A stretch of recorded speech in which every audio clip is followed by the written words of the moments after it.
Baiklah, Assalamualaikum warahmatullahi wabarakatuh.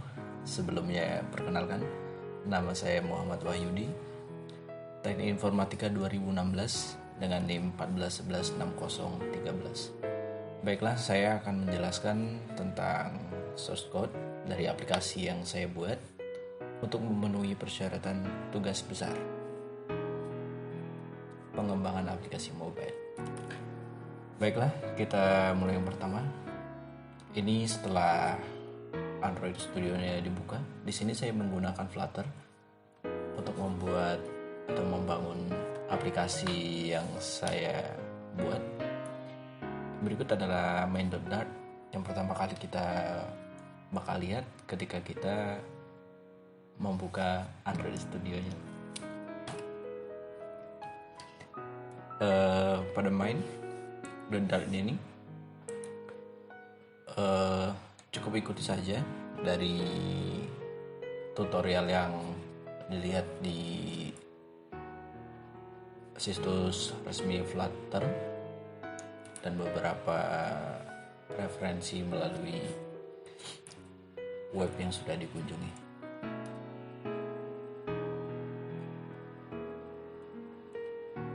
Ya, ini adalah main.dart. Di sini ada 4 activity. Yang pertama itu welcome ke halaman utama. Yang kedua adalah overview. Ketiga word list dan state screen. Ya, ini begini saja. Nah, ini dia. Sedangkan untuk buttonnya itu hanya ada 3 yang saya buat. Yang pertama adalah beranda, statistik, dan global. Nanti akan kita jelaskan satu-satu di penjelasan aplikasinya. Baiklah, untuk pengerjaannya di sini kita langsung saja ke lib. Nah, di sini ada 3 package.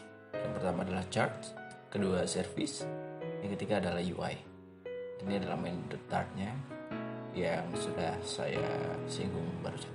Oke, yang pertama kita akan membuka ke chart saja dulu. Untuk chart ini, web progress ini hanya untuk menampilkan bagaimana progres pengerjaannya. Ini tidak terlalu penting sih. Sebenarnya tidak ada ini juga. Aplikasi akan tetap berjalan. Di sini fungsinya sebenarnya untuk mengatur animasi ketika kita membuka aplikasi yang naik turun. Nanti ada di penjelasan aplikasi. Oke, selanjutnya kita ke service. Nah, service ini adalah bagian paling penting dalam pembangunan aplikasi ini. Ini service ya. Yang pertama adalah API mode. Ya, maaf ya kalau saya bikin nama kelasnya ngasal-ngasal. Nah, di sini ada list. Yang pertama Corona. Corona ini dijadikan sebagai list. Nah, lalu di kelas Corona ini ada beberapa string. Ada 1, 2, 3, 4, 5, 6, 7, 8, 9, 10. Itu kasus aktif, average, atau rata-rata, kode, negara, kasus baru, kematian, kasus serius, total kasus, total kematian, dan total sembuh. Nah, seperti itu saja untuk di API mode. Lakukan hal yang sama pada to.json dan from JSON-nya. Selanjutnya adalah get data. Get data ini fungsinya untuk mengambil data-data yang tersedia pada JSON ya. Nah, ini tadi untuk kelas mainnya kita bikin sama seperti yang ada pada kelas sebelumnya. Ini adalah from JSON-nya, main from JSON, dan ini adalah to JSON-nya. Begini. Nah, selanjutnya adalah lokasi service. Lokasi service ini hanya sebagai kelas panggilan saja. Itu untuk setup locatornya. Nah, kelas selanjutnya adalah model. Nah, kelas model ini adalah link berita yang akan ditampilkan nantinya. Di sini update adalah list berita. Oke, kita lanjut saja ke nomor darurat. Nah, untuk nomor darurat ini, untuk nomor darurat ini, kelas ini berfungsi untuk mengatur servis pada nomor darurat yang akan ditampilkan pada aplikasi mobile nanti. Nah, kelas selanjutnya adalah peringatan. Nah, pada kelas peringatan ini untuk mengatur munculnya animasi yang pertama kali akan keluar jika diklik tindakan pencegahan. Seperti ini, dibikin seperti biasa saja dengan memasukkan teks dan gambar. Seperti ini, masukkan secara manual.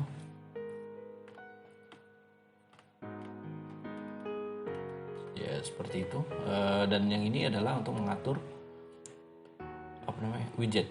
Nah, widgetnya diatur di sini untuk mengatur warna, column, size box, image, asset, expanded, flexible, dan lain sebagainya. Bahkan untuk pewarnaan juga kita atur di sini, di peringatan itu untuk yang pertama. Lalu yang terakhir adalah status. Status ini adalah sebuah kelas status ya.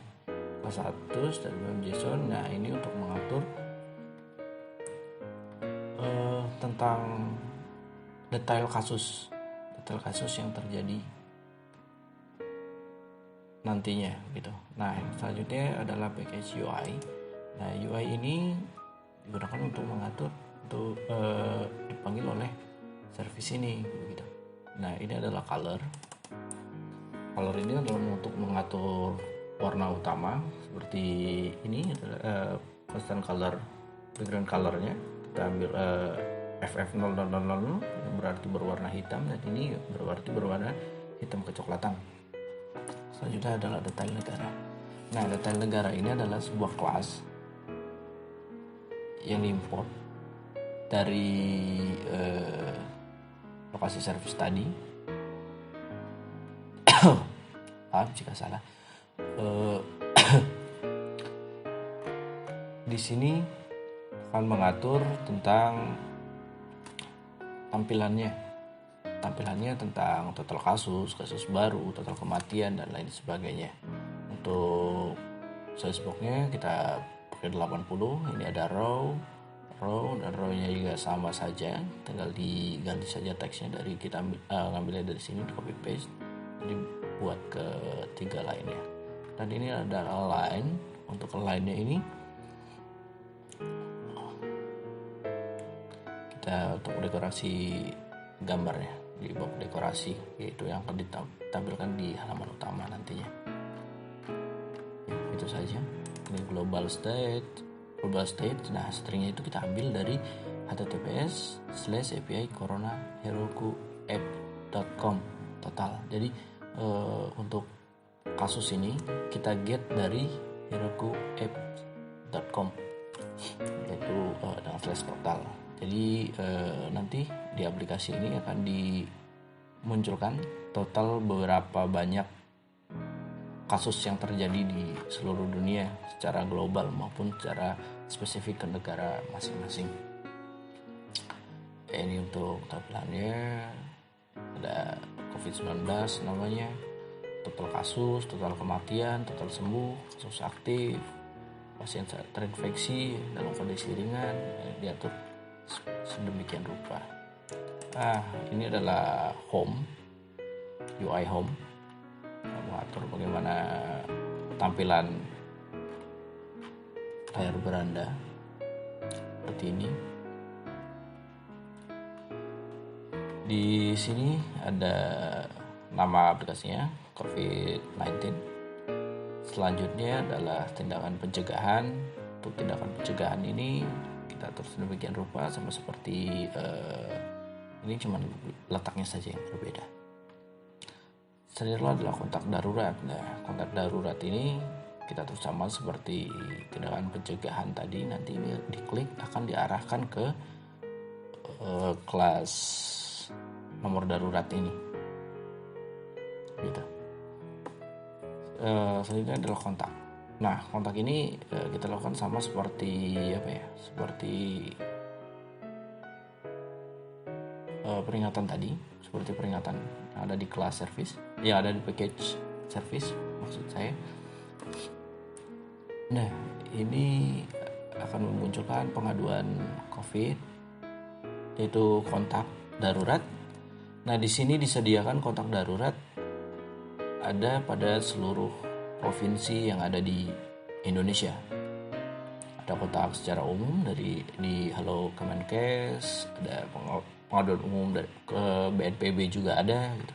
Lalu selanjutnya adalah di setiap region atau provinsi yang ada di Indonesia. Untuk Aceh ada Zainul Abidin, Rumah Sakit Palembang, Arifin Pekanbaru, Abdul Muluk Lampung, dan lain sebagainya. Nah, selanjutnya untuk list negara ini untuk mengatur yang ada pada list negara nanti, sehingga kita bisa menemukan informasi dari berbagai negara. Ini ya package UI-nya saja. Terus sama saja seperti kelas sebelumnya. Begitu juga news UI maksud saya. Ini adalah bagian haluan berita UI-nya. Kita update lagi dari COVID-19 api.heroku.co.id. Kita ambil dari sana data-datanya. Nah, ini adalah update. Begitu saja cukup. Stay detail ini berarti ketika nanti kita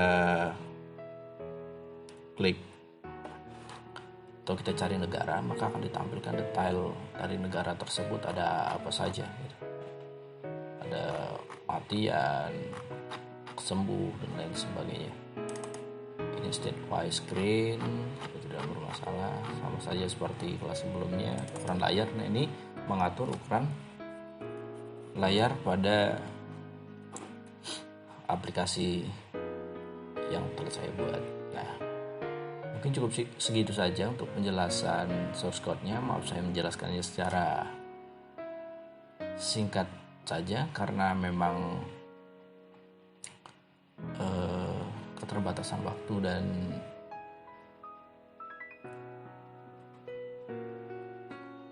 terlalu panjang jika dijelaskan satu persatu. Alasan saya menggunakan Flutter, saya berpikir bahwa ini lebih simpel dibandingkan menggunakan Java seperti praktikum pada umumnya, karena saya tidak perlu membuat XML, saya hanya perlu coding di kelas-kelas saja gitu, jadi bisa langsung dikerjakan begitu.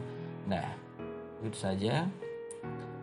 Lalu setelah ini aplikasinya sudah jadi, terus lalu kita run ya, karena kita runnya tidak bisa menggunakan emulator, run menggunakan device. Nah, untuk device-nya langsung saja kita colok. Nah, di sini sudah muncul device-nya, ada Redmi Note 8 Mobile, itu handphone saya. Lalu kita run saja karena kamera sudah run, langsung ke debugging saja. Nah, di sini agak lama karena harus menunggu konfirmasi dulu, waiting debugging. Ini biasanya sekitar 8-10 menit. Nah, baiklah, dipersingkat saja, ini sudah berjalan ya. Nah, sudah berjalan di aplikasi Android-nya. Nah, saya akan merecord yang ada pada output aplikasi yang sudah jadi. Nah, langsung saja kita demokan. Ini ada COVID-19 tracker. Nah, ada tindakan pencegahan, kontak darurat, beranda statistik, dan global. Yang pertama adalah kita buka di tindakan pencegahan. Oke, kita klik. Nah, akan muncul peringatan seperti berikut ini. Bisa di swipe kanan dan kiri, sehingga muncul pesan-pesan seperti berikut ini. Sehingga nanti user dapat membaca pesan-pesan yang terdapat pada animasi tersebut. Nah, langsung saja kita klik tanda panah kiri ke atas atau tombol back.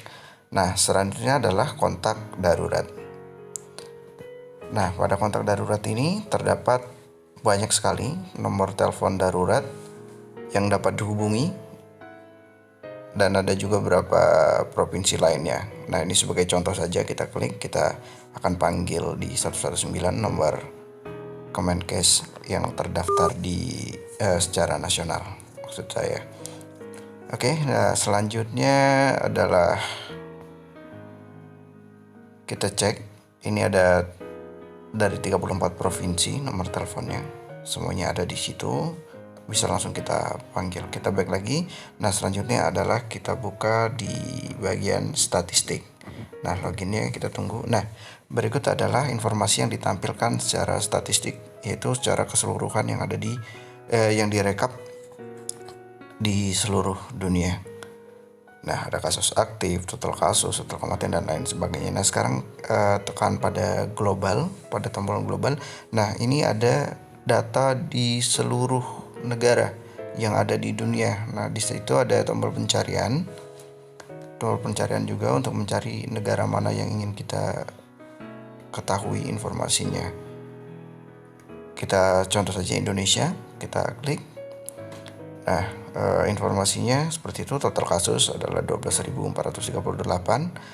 Ketika tag video ini diambil, jumlahnya sebegitu. Mungkin sekarang sudah bertambah banyak. Nah, mungkin cukup itu saja yang dapat saya demokan. Saya akhiri. Wassalamualaikum warahmatullahi wabarakatuh. Untuk lebih dan kurangnya saya mohon maaf, dan pada Tuhan saya mohon ampun.